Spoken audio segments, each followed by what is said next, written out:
at least 67 Palestinians were killed in Gaza in the past 24 hours.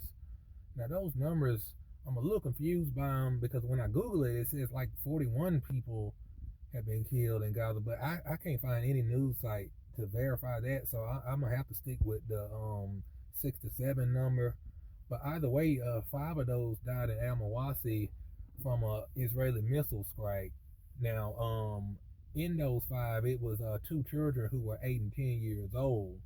Now, at this point, at least 360 people have been killed in Gaza since the ceasefire started, and they're saying over 922 people have been wounded. Now, also the other day, a 70-year-old woman and her 25-year-old son were chased by a drone in Gaza and ended up getting gunned down by the drone. And other people in the area were too scared to kind of help them, so they kind of were left there to bleed out because the drone was still flying around. And they'll do that when the IDF strikes certain people. They'll shoot somebody who may still be living, but then they'll block like the ambulance or whoever else from helping them. They just leave them there to die. So it's just a rough way to go. Now, a Hamas official says that they're willing to kind of put up their weapons arsenal to avoid escalation if they can kind of reach an agreement with Israel. So we'll see what comes of that and how that's going to go. But on the other side of things, an Israeli army chief just came out and said that the yellow lines that they've put up over there are basically going to be the new border lines. Like I guess they're going to kind of use those areas for like their military use. Now these are just imaginary lines. They don't have any kind of markers or anything up to let Palestinians know where these lines actually are. And it's really just a way to just take a little bit more land from them because they're claiming they're going to use that land for just military purposes, but they're really just shrinking the size of Gaza more and more. And also, it was two children that got shot and killed after crossing the yellow line, which is an imaginary line, like I said. And how the hell do they know where to go if they can't even see the line? So it's like it's really set up for failure, really. And it's just another way to have a reason to kill innocent people out there, which that's been going on this whole time.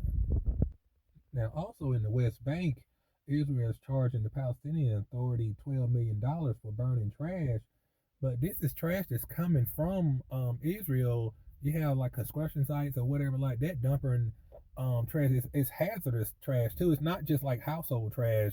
This is like stuff that you really don't want to be around, and they're just dumping it out there pretty much because they can. They said it's been going on for decades, so that's just another thing that they have to deal with out there.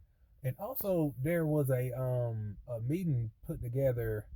I don't want to say it's like some kind of conference or whatever, set up by Miriam Adelson, which is, if you listen to my channel, you know how I feel about her. I think she's just a jerk, pretty much, and I think she owns an NBA team or whatnot. But I don't like how that lady do stuff. This is the same woman that offered $100 million to Trump to annex the West Bank. So I spoke on that a few times. I don't have to keep going back to it. But either way, in the conference, Hillary Clinton was speaking, and she was basically saying that they need to use TikTok in a way to just promote things in a more positive way for Israel. She was complaining that they're pushing an agenda on TikTok, which would suggest that what's being shown on there ain't real. It's not an agenda being pushed. People are just uploading videos on there just showing what's happening in Gaza.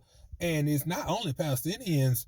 The IDF soldiers have posted things that they've done in there. So it can't all be an agenda being pushed, because even the IDF is posting when they've killed people and when they've blown up buildings over there for no apparent reason. So it's just another way to try to control what's going on, and just try to, instead of them being Israel trying to actually just change and do better, they rather just control what you see on the internet, which is, from my understanding, they already bought TikTok. So it's like, that's why I don't even barely care about what's going on TikTok no more, because I just don't. If they're buying it and they're controlling it, then to me it's just kind of useless. It's just for them to push whatever they want to push over there.